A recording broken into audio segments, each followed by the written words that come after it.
POV, voici la vidéo d'Emmanuel Macron qui a énervé Ibrahim Traoré. Nous avions une relation sécuritaire. Elle était de deux natures, en vérité. Il y a une partie, c'était notre engagement contre le terrorisme depuis 2013. On avait raison.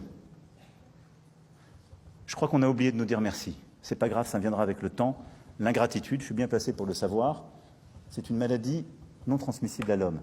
Mais je le dis pour tous les gouvernants africains qui n'ont pas eu le courage, vis-à-vis de leurs opinions publiques, de le porter, aucun d'entre eux ne serait aujourd'hui avec un pays souverain si l'armée française ne s'était pas déployée dans cette région. C'est une leçon que Emmanuel Macron a donnée encore au chef d'État africain, de se rattraper et de pouvoir vraiment mener cette lutte contre l'impérialisme. Mais en plus de ça, il a aussi insulté tous les Africains dans ses propos. Il y a une partie qui a retenu mon attention, là où il parlait d'ingratitude. Et que l'ingratitude est une maladie non transmissible aux humains. Lui, il est humain, notre ingratitude n'est pas transmissible à lui. Voilà comment ce monsieur voit l'Afrique, voit les Africains. Nous ne sommes pas des humains à ses yeux. Peut-être que c'est lui qui n'est pas humain, il ne se met pas dans la classe des humains. Mais s'il y a bien un ingrat, c'est bien lui. Je pense que s'il n'est pas athée et qu'il prie, à chaque matin qu'il se réveille et qu'il prie, il devrait aussi prier les Africains. Parce que c'est grâce à nos ancêtres qu'il existe aujourd'hui une France. Il devrait nous prier. À ses yeux, nous ne devons pas être des humains, nous sommes plus que des humains.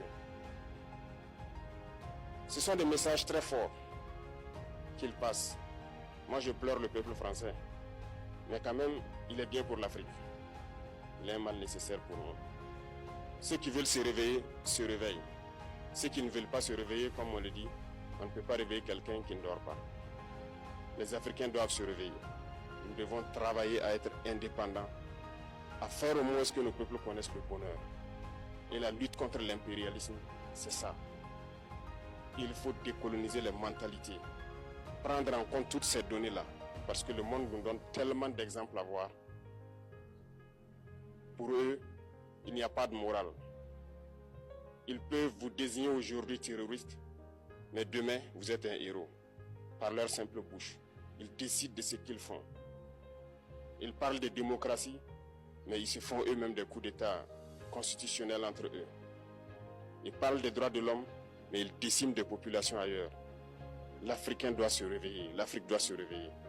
Et le combat contre l'impérialisme est permanent. Et je vous invite à incorporer